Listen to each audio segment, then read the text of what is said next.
Blinkart was born from a need to stop, to blink, and in that split second of darkness, to see something else.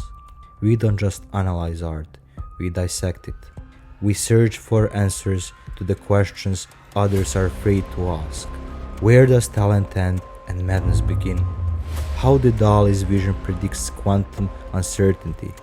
What do films reveal about our own morality? If you believe that art isn't just a decoration on a wall, but a key to unlocking the human soul, then you are in the right place. This isn't channel for everyone.